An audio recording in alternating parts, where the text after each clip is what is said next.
My hairstyle changed a little bit since the picture. All right. Tim too. Thank you all for sticking around. We're gonna need you all to make a lot of noise, because we're gonna pretend like there's more of you in the audience than there are of us on stage. All right. Thank you for your energy and for sticking with us for the last panel of the day. I hope you enjoy Stable Summit so far. We will be talking about privacy-preserving stablecoins and payments. I have with me Ameen from Reflexer, Tim O from Ironwave, Alan Scott from Railgun, and Howard Wu from Provable.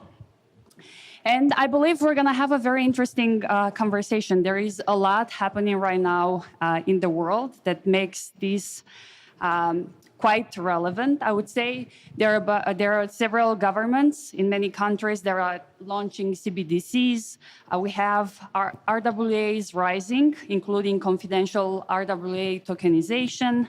We have stablecoins used for salaries and compensation, and you don't want to have that as public information. So I think there is really a lot here to explore. But maybe before we dive deeper into these use cases, I would like each of you to give us a bit more info about what you're building and, most importantly, why you're building. Hi, my name is Ameen Soleimani. I'm the co-founder of Reflexer. We make Rye. It's kind of like a ETH maximalist stablecoin. It's like a central bank in a box. I like it because I don't necessarily always want to be holding stablecoins backed by dollars and banks. I think having stablecoins backed by ETH gives people the opportunity to have stablecoins with different risk profiles. I'm also the co-founder of a project called Oxbow, which is building privacy tools. And I think people should have sovereignty and be able to use blockchains securely and safely. And part of that is being able to have privacy on blockchains. My name is Tim O, and I'm a co-founder of Ironweave. And we also believe that privacy and blockchains have a future together. So Ironweave protects data by putting each individual unit of data in its own independently encrypted block. So now data can be shared and stored more privately, more securely than otherwise is possible in the world today. And we leverage blockchains in a very novel way to achieve this. So we're doing this because we believe in privacy, not just in crypto, but more broadly in the world. We think there's a big gap that needs to be filled, and we're doing our best to fill it. I'm Alan, the janitor with the Railgun project. It allows you to make stablecoins private on chains like Ethereum. And I guess the reason why I'm into privacy is getting doxxed in a Telegram group was really weird for me. And so I just thought that was really weird and kind of obtuse for finance. So when the opportunity came to contribute to a project like Railgun, it was an obvious choice. I'm Howard. I'm the founder of a blockchain called Alio. The idea behind Alio is that it's a new L1 powered by ZK, and it supports private smart contracts. For me, why did I build this? Well, a big part of it is that I'm a huge believer in privacy. I think that there needs to be the capability for developers to have private payments, to have private DeFi, to have private gaming, and also to use ZK to unlock new capabilities. For example, to be able to run computations that take longer than just a pure 10 seconds, being able to run computations like machine learning that take a minute, maybe even take an hour, and be able to concisely and compliantly broadcast that on chain. Okay, seems like everyone loves privacy, but I would like to invite you next to think about the risk of failing to preserve privacy, both in terms of digital payments for individuals as well as for institutions.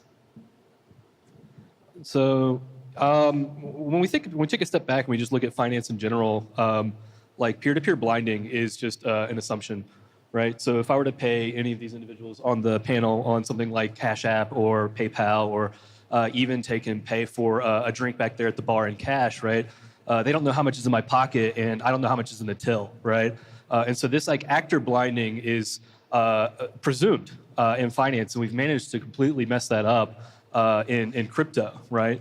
And we sort of think it's cute, and people do these like weird things, and they talk about it on Twitter. Or like whenever I send a payment to maybe like Ameen or something like this, I'll go and look at Etherscan and maybe judge him for all the different things that he has and realize I'm really poor or something like this, right? Or, know what exchange he's interacting with or whatever that might be, right?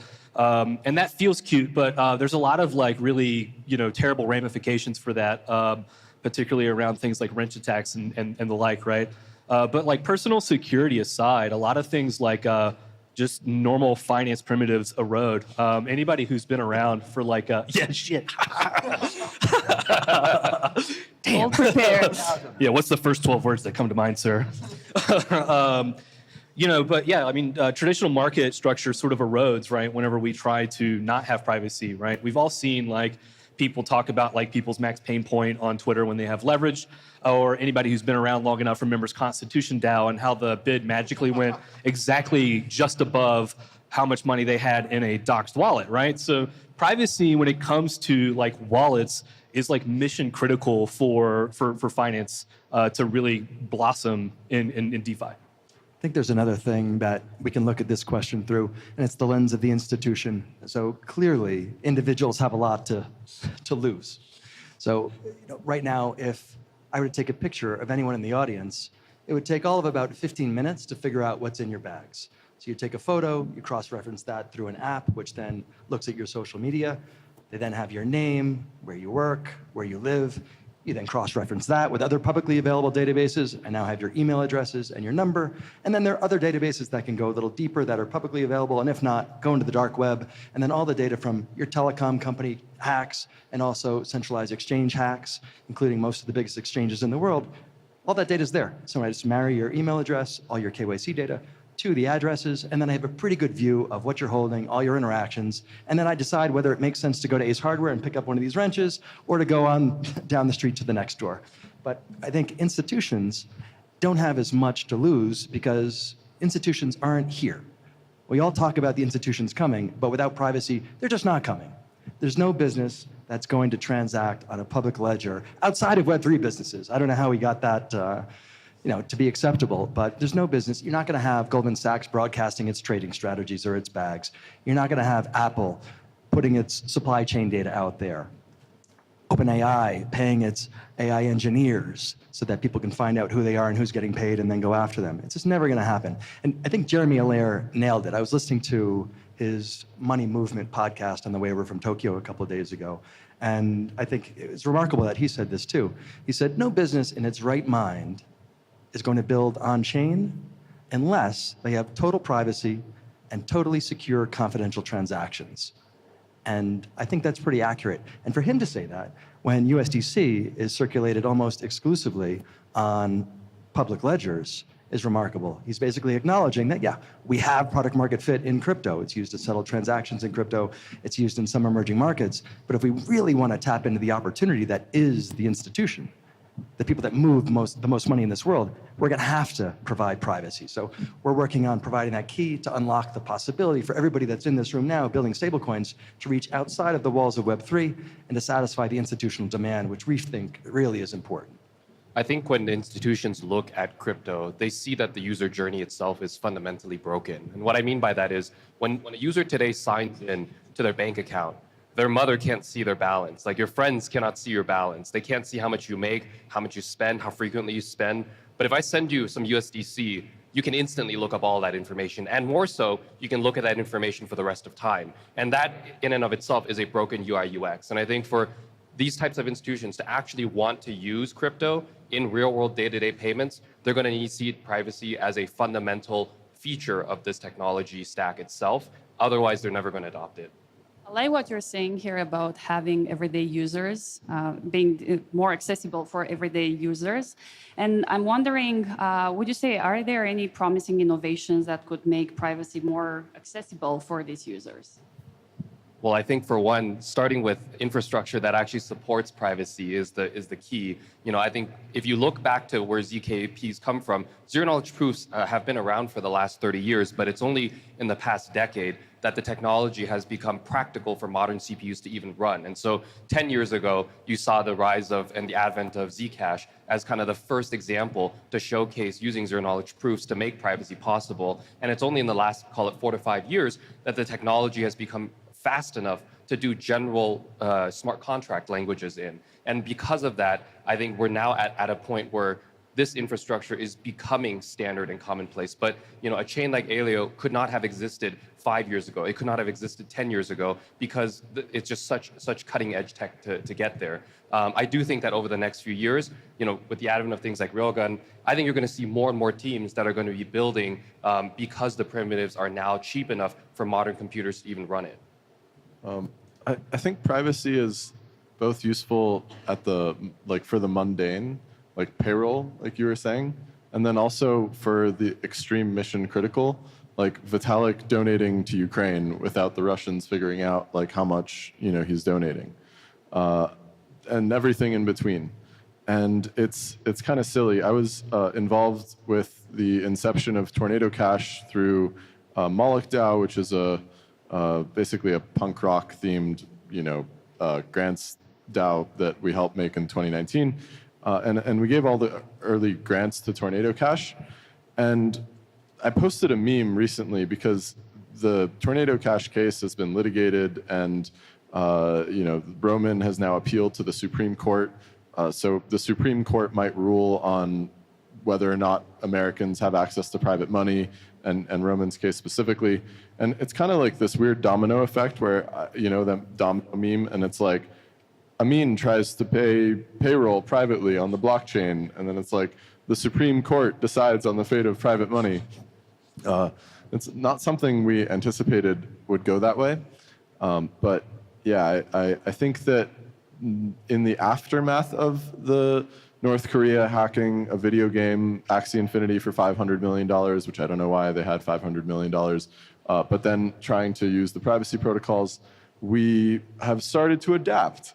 And one of the other Moloch DAO grants was for a thing called Proof of Innocence. Railgun has been the first implementer of Proof of Innocence, and it's been working out great for them. And the way it works is that you can basically create a proof that you are not some of the people that use the protocol, and so that way you isolate the illicit actors. And I think one of the things that people want, everyday people, is privacy, but not with, I don't want to be associated with the terrorists. So please keep the terrorists out of the privacy protocol. And my project, Oxbow, is also implementing this type of technique to try to keep the terrorists out of the privacy system. At Ironweave, we're trying to emulate what's happening in the real world in the banking sector. So in banking, our transactions are confidential by default.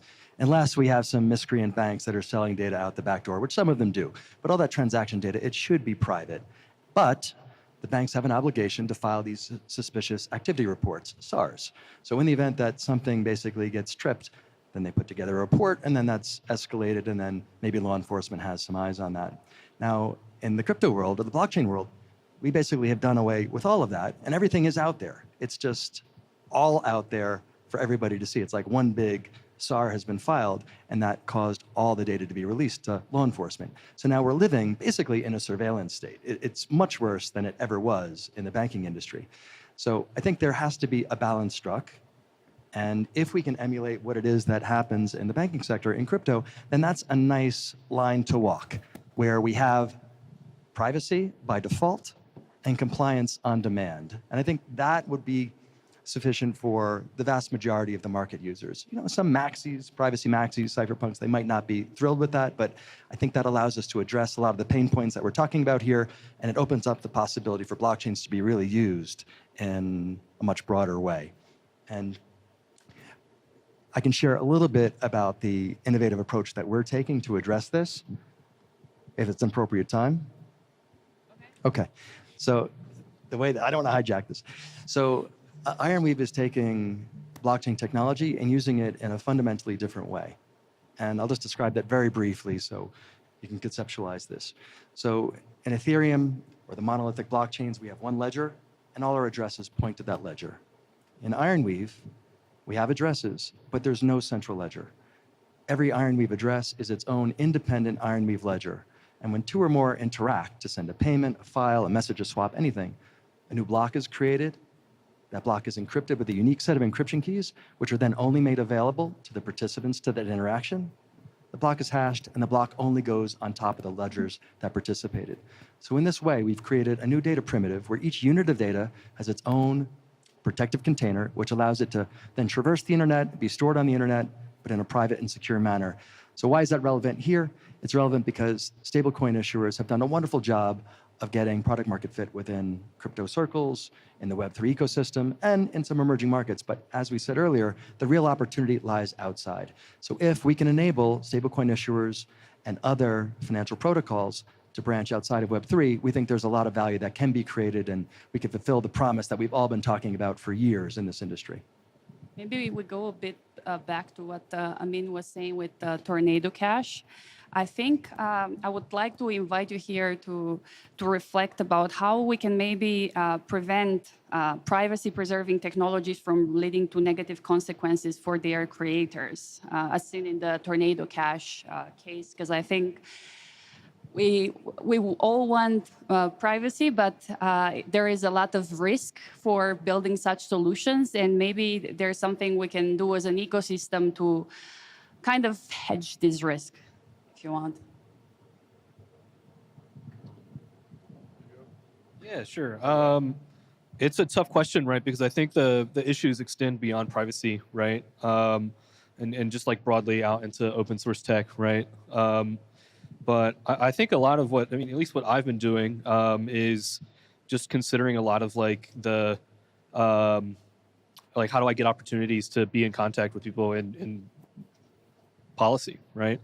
And so I spoke at a thing called the Virtual Currency Symposium, which is basically like international spook con. It's hosted by the FBI every year, and they get together and they talk about internet crime and they invite people up. And I remember I gave this talk, and it was directly after the deputy director gave a keynote, and he was like, "Next we have Railgun." It was really weird, right? But you know, we talked about what we do. We talked about why we do it, why it exists, and like what people care about when they think about privacy. And I think that like the more we sort of like normalize it and talk about like just like the practical use cases and why we give a shit, it tends to be, you know, well received, at least by law enforcement outside of the IRS, when at least in my personal experience that day. You know, we also do things like fly-ins and get involved in DC and go and talk to people and give money to people like Coin Center, and, you know, Peter and Niraj are doing God's work in that way. So I think it's with like a persistent and like consistent contact and like demanding what it is we want and need is probably the only way we're going to get it. I'll add that I think it's two-pronged. Like, you know, to the point that Alan just made, education is absolutely one component of it. Like, if I think educating them about the opportunity cost of not having privacy is also an important component too. Like, to the point that Tim's making, that it's a surveillance state otherwise. I think people will start to recognize that this can even become a serious issue of national security for regulators. And so, you know, ultimately it comes down to pick and choose your lane of what is the better choice here. And, you know, it's also important to emphasize that any new technology comes with good and bad actors. And it's more important about how you go and control and regulate it than just saying you're not allowed to use this technology. And I think that leads to the second point that I have, which is really it's about putting forth practical solutions and practical tools to make privacy-preserving technologies viable for the masses. And what I mean by that is, you know, to what Tim mentioned about compliance on demand. Like, every jurisdiction is going to have their own local laws and regulations, and what we need is configurable compliance. We need the ability for people to actually design protocols that are going to abide by local laws and regulations, and that will differ. And so I think, you know, this is where I really strongly believe that private smart contracts are going to be a critical part of that, because up until now, you know, you have Zcash and Monero, which are two privacy-preserving blockchains, but they have no configurable privacy to them. They have no kind of compliance mechanisms that are smart contract driven, and it's because they don't have smart contracts, and that ultimately makes it difficult for those types of coins to actually be viable in all sorts of. There's no one size fits all for compliance. Is kind of the short there. So putting forward practical tools, I think, is going to be a really important step. Just to follow on that, I think that's spot on. If we're developing infrastructure, then it's important for us to ensure that the building blocks are there so that builders of apps, dApps, have the power to then develop these dApps, to meet their compliance requirements and the requirements of the local jurisdictions where they are. For any one of our projects to try to understand all the different jurisdictions around the world, it would be impossible. So we just have to make sure that we empower the people that are building on our infrastructure so that they can do what they need to do. So then that burden falls on them, even though, once again, these jurisdictions are all very different from each other, from Somalia to Saudi Arabia to Argentina. So it could be that it pierces the dApps to the protocol layer, and it's really hard to say, but we just have to do the best that we can to empower the developers. Somalia has never been my top choice of regulatory environment to consider. It's an interesting go-to. I like the national security line. The national security line actually works pretty well with politicians, policymakers, regulators, in my experience, because you frame it as like, well, if we don't do this, the Chinese hackers are going to steal all of, every person in the armed forces data and know exactly where everybody's spending their money, and that's really bad. And they're like, oh, yes, actually, I agree. But I think that there's technical solutions and there's social solutions. On the social, I hope maybe Donald Trump will like launch a privacy coin or something, and then all of our lives would be easier, because then he could fight the government. Yeah, somebody do ZK Trump real quick. ZK Trump, that'd be amazing. Like stranger things have happened. So, yeah, and the SpookCon conference. It's funny because when Tornado Cash got sanctioned, there was an asterisk, and it's like, everyone is forbidden from using Tornado Cash. You will face 25 years in prison, except authorized government employees. Yeah. And I was like, you're welcome. So, and I just want to go back to the technical solutions too, which is, we can't pretend like it's, 2017, 18 anymore. The enemy is at the gates.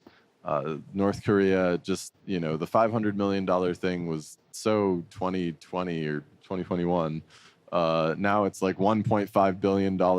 They're pumping it with meme coins. They're bridging all over the place. They're using Thorchain. I think Taylor Monahan posted a tweet saying they have 10,000 transactions across 7,000 addresses. And this is like 3 days ago. So yeah, it's like, as much as I love permissionless systems, for privacy, it's a harder setup, because privacy is the first thing that illicit actors will want to get. And so having a gate like Railgun has with the proof of innocence setup, or having a system like Oxbow where people get whitelisted and can potentially be removed from the whitelist if you discover that you shouldn't have added them to the whitelist, are good technical compromises to make, where you can keep privacy for the good guys and keep yourself potentially out of prison. I heard each of you mentioning compliance. How do we make actually to have together privacy and compliance? And do you think, are there any current regulatory landscape? How is this shaping the privacy preserving stablecoins? How do you see it? So I think there's a set of tools that, at least currently, we are aware of that we can use to provide compliance or offer compliance for developers. The first, of course, is designing a chain that has a view key, so that you at least aren't just making information openly, widely accessible. And I think that's at least the first step. I think from there, it then kind of expands into more nuanced things. So for example, having escrow time locks, having verifiable credentials, introducing policy or rule engines. So that ways, different jurisdictions can customize the rule sets for what they deem to be satisfactory or adequate for their needs. And this really comes down to kind of the point that I'm trying to make about configurable compliance, that there is no one size fits all. But I think what we can do as an industry is to provide a bag of tools, make it widely available, make it open source, make it well vetted, and make it available for developers to use. That's frankly, I think, the best that we can do right now. Certainly, as ZK becomes more efficient and more practical, there's a lot of things that are just on the cutting edge, on the fringe, that I think are about to become practical, that will also then increase the set of things that are available here.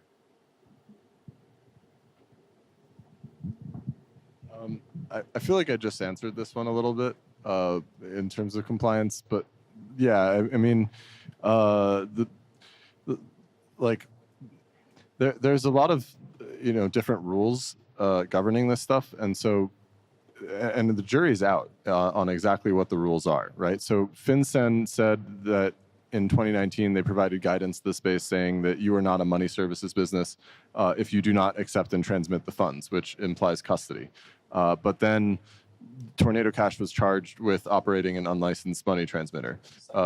Yeah, the Department of Justice completely ignored FinCEN's guidance on this topic. And so it's actually really hard to be compliant if you don't know what the rules are. And so I'm very grateful for the efforts of the different DeFi Education Fund, Blockchain Association, Coin Center, that are doing both amicus briefs in the Tornado Cash case. For example, Jake Chervinsky from the DeFi Education Fund went and read the entire history of any litigation that had ever happened on money services business and showed that every single time it involved the custody of the money. And so the DOJ is basically incorrect in their judgment, and this case is not final, this is a preliminary judgment, that Tornado Cash was operating a money services business. There's also a case, I think, suing the DOJ for clarity because, well, there's another part of this where OFAC, this is a really silly thing, right? So OFAC sanctioned Tornado Cash. It was the only program ever in history to be considered a terrorist. And then they lost the court case that said that said you actually don't have the jurisdiction to sanction Tornado Cash because you only have the authority to sanction people or their property, and Tornado Cash is not anybody's property, so you can't sanction this. But then it's still unclear if we can go use it today. And so somebody is suing the DOJ for clarity to say, can I have a UI that points to Tornado Cash? And they have to answer that. And they say, is my UI a money services business? And that's part of it. And then a relayer, for example, is also potentially something that the judge in the Tornado Cash case was looking at a money services business, and it's also doesn't ever have custody of the funds. So, when you withdraw, you encode the withdrawal address that you are withdrawing to as part of it, so that you can't actually, the relayer can't take your money, and this is pretty standard practice, and so. That's a lot of words to say that compliance is often more challenging than you might think, and you might do something where like you get all the licenses, you operate a fully KYC thing, but then you're basically like non-custodial Coinbase, which would be cool, but then maybe the laws, the court cases go, and then you didn't actually need all those licenses because you weren't a money services business in the first place. It's kind of like if you used Tornado Cash, went to prison for 25 years, and then they said, actually, we couldn't sanction it. That would have been really silly if that had actually happened to anybody. I think when it comes to compliance, we have these models in the world outside of crypto that we can look to for guidance or to emulate. I talked about the banking regime before, where transactions are private by default, but if there's a flag tripped, then they get escalated and law enforcement can have eyes on them. And you can look at companies like Apple. They have a lot of our data and they get hit with subpoenas all the time. And they just don't basically say, oh, subpoena, here's the data. No, they evaluate that. They have their lawyers look at it. There's a process. And then they say, okay, we deem this to be valid. Let's comply with this. If they don't, then they protest it. So I think there are models that we can leverage as long as the tools that we're building allow us to emulate those models or to replicate them. I think that is a decent path for us to pursue because there's a lot of precedent there. If we try to go off the rails and come up with new solutions, that's okay, but we just have to realize that there are fewer precedents and we might not have as easy a time getting people to accept them. So my general take is that there's no such thing as like regulatory clarity. It's kind of like a trope in the business, or crypto, if you will, right? We need regulatory clarity, but there never is, right? And I'll give you guys a great example, right? Everybody knows that fraud is illegal, right? Defrauding people is bad, right? But like the government doesn't sit there and list out every type of potential fraud that can exist, explicitly in the law, right? That's not what happens, right? And so the law isn't black and white, nor will it ever be, right? It's an evolving thing that lawyers go and debate about. And so a lot of the things Ameen has mentioned, right, where people are going out and making these questions of the government is like how we move forward into the less gray, right, and sort of understanding where those like outer bounds are. But to like talk about like regulatory clarity, like it's like an end state that we'll get is completely unrealistic, and like a hyperbolic situation that'll never come to fruition. A lot. I mean, so what do we do, right? I mean, we try to focus on like what are the pressing issues in DeFi right now, right? When it comes to DeFi privacy, keeping shithead actors out of the privacy system is like a really big focus, right? And so when I saw Chainway, right, doing this proof of innocence thing on Tornado Cash, when did you guys give that grant out? I mean, when was that? It was like 2 years ago. 2 years ago. Yeah, I saw that and I was like, that's so sick. Like, that's so cool, right? And so we got in touch with those guys, right, and worked together to build it on top of Railgun. And then we collaborated with, Elliptic, Scam Sniffer, AML Bot Purify. The list goes on, right? So we can take and like add these different aggregates of like lists to people who follow around bad guys on chain and try to keep them out of the privacy set. And we tried to make it really extensible. So like when things like this Bybit JSON came out, right? They have this really cool API that you can hit that people are very tirelessly putting, addresses in. Like we can take and like, boom, whip that thing in a couple of hours. And like now, we get to tell like Bybit hackers to go fuck themselves, right? I call this the paradox. Is this still on? Yeah. I call this the paradox of privacy, which is that if you want privacy for the good guys, you actually need surveillance. So you know which ones are the good guys and which ones aren't. It's sort of ironic, right?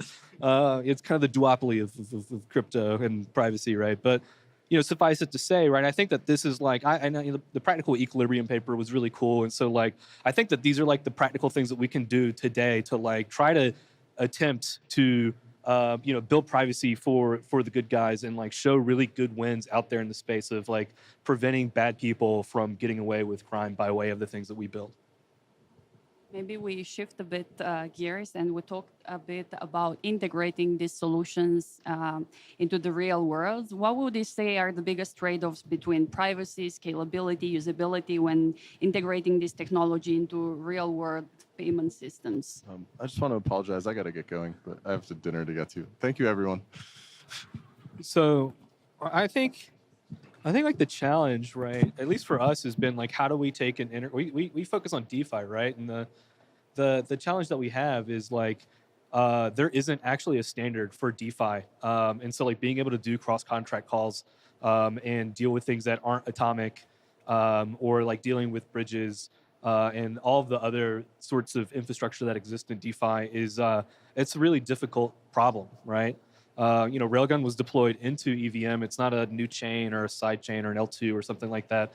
And so it has to adhere to the rules of consensus, right? We don't get to make it up. It's Ethereum. Maybe we can lobby for some EIPs, but suffice it to say, we got to play by the rules that exist in consensus. And this creates a lot of rub just for like brass tacks of like how DeFi works today, right? So things like Lido, it's not an atomic redemption whenever you unstake, and so you have to deal with that and do that in a zero knowledge way. And it's a really challenging space to deal with.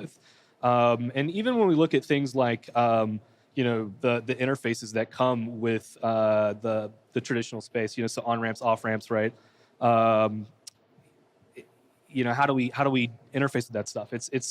It's not all built in a way that is like extensible. We talk about it being Legos, but it's not at all. Like none of this shit is Legos at all. Yeah, I think on the ZK piece, when it comes to privacy, scalability, and usability, so privacy, scalability, ZK, phenomenal. I think usability, really long way to go. And I mean on every layer of the stack. Like when it comes to using ZK, like for developers to build applications, like we've had to build a custom DSL, a custom programming language. It's called Leo to try to simplify it. But in order to do that, you have to take an opinion on what opcodes or what syntax you make available, and that already starts to constrain what developers can write or express in a program. But it's even more kind of more complex than that when it comes to integrations with different types of service providers, whether it be a wallet or an exchange. There was the EVM camp of chains, then there's the non-EVM camp of chains, and I get the sense now there's going to be a new camp of ZKVM types of chains that are going to be even harder to integrate with than just the non-EVM chains that we see today. And it's because these stacks are so custom, they're so bespoke, they use primitives that aren't, necessarily quote unquote industry standard or HSM standard.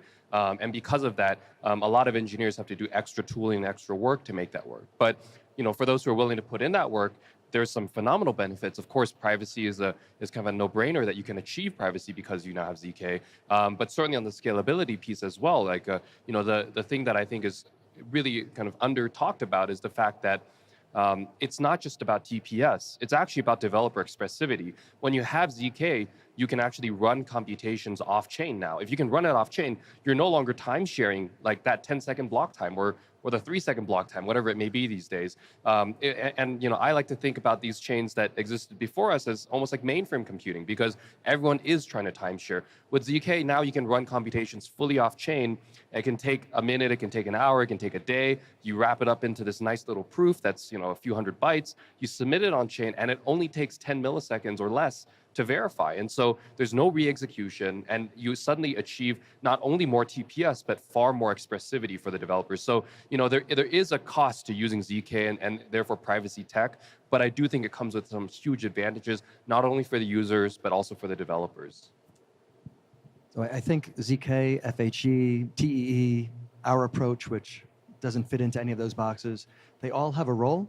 And it's important when having a discussion like this to think about the context. So what is it that we're actually solving for? It could be that all of them work for a particular context, and it could be that none of them work.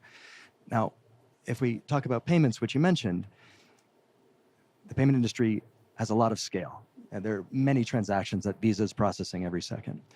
When we looked at ZK and FHE and TEE, we did not see a workable solution to handle massive amounts of transactions per second. So this architecture, which I described earlier, it's designed in a way which allows us to have privacy, but without having the need for computational weight like FHE and ZK require currently. So these blocks are being encrypted with well-known encryption standards that don't require a lot of heavy compute. So the other thing that allows us to be very scalable is the configuration where each address is its own ledger, and these ledgers can interact in parallel. So that means there could be billions of ledgers all interacting in parallel, and you don't have to have any hardware to have an Ironweave ledger or address. Just like you don't need any hardware to spin up an Ethereum address, same thing in Ironweave. But under the hood, there are 4 types of nodes that support the system, but not all nodes cover all of these ledgers. So that means that we've enabled horizontal scalability. The more nodes you add to the system, the more throughput you enable, just like adding a new data center to the internet. So we're in the alpha now, we have over 1 million interactions per second, and that's not something that ZK, FAG, or the other approaches can currently handle, but it does work here. There are other advantages to using ZK and FAG, but when we're talking about payments, I think our architecture is one which lends itself to doing just that. We're almost running out of time, but I would like to close it with one last question. If you would change one thing about how the industry approaches privacy in payments today, what would that be? Yeah. So if there's one thing I'd change about like just encryption, privacy, and that sort of ecosystem in general, actually be 2 things, I'm sorry. There's a lot of like really weird infighting in privacy, which I think is petty. I think the biggest thing that annoys me about like ZK and privacy in general is there's a lot of white papers out there. And a lot of people talking about the things that they eventually will build and the paper tigers of the world, right? There's a new Planck derivative every other day, it seems, and like that's well and good, but like go build something that people can use. Like just go do something, write an application. We try to do this with Railgun. Like it's not using super cool, fancy new ZK. It's using Groth 16, standard, Loctite Merkle trees, nothing fancy. But we built something that people use. It does $250 million in transaction volume a month. It generates lots of fees. People love it. So I would suggest people to do the same, right? Don't write a white paper, write a smart contract. Just to double down on that, I'd say for the marketing teams in crypto to please stop conflating the term ZK incorrectly. ZK stands for zero knowledge. It doesn't stand for rollups or scalability or better TPS. It drives me nuts because We are an actual ZK chain. We have actual zero knowledge, and we use zero knowledge proofs. But it gets lost in the mix of crypto Twitter. There's just not enough clarity for that. And frankly, it confuses developers. It confuses the end users. It confuses people that are actually trying to find real solutions to their problems. And I wish that we could flip a switch on the whole marketing campaigns of all of these teams here. Better education, basically. Yeah, maybe they should call it like succinct EVM or something like that. Exactly. I'm all for that. I'll take a slightly different approach here. So one thing that irritates me when it comes to the industry's approach, I mean, it's a very broad term, approach to privacy. It's what I hear from some of the big players that are issuing stablecoins and yield-bearing, whatever, RWA assets or security tokens, whatever you want to call them. Circle, Tether, Paxos, BlackRock, Ondo, Superstate, the list goes on and on. They all have wonderful businesses. All of their assets are now on public ledgers. And when I speak to them, they also, yeah, Tim, privacy, we recognize it's really important. We understand that the day is going to come where we need to deliver it. But right now, they're making hay while the sun is shining. Circle is able to charge a king's ransom to be able to issue USDC natively on different chains. You've got Paxos that was just approved by the Monetary Authority of Singapore to then bring USDG there. These guys all have other fish to fry. So the privacy can is being kicked down the road. And that really bothers me because these are the guys that are really moving the industry forward. And they have these great cash cows, but we're now falling into this innovator's dilemma trap. If they don't take privacy seriously now, it could be that we just default to this surveillance state, which we're all living in now. So I really would love for some of them to start championing privacy and investing in it so that we can develop some of the tools that we've been talking about so we have a much more sustainable and much more secure way of proceeding rather than just having everything out there for everybody in the world to see and take advantage of. I would love to continue the conversation, but unfortunately, we're running out of time. We started this panel with an applause, so I would like to invite our audience to give another round of applause to our amazing panelists. Thank you. And our moderator. Yeah, yes. Thanks, guys.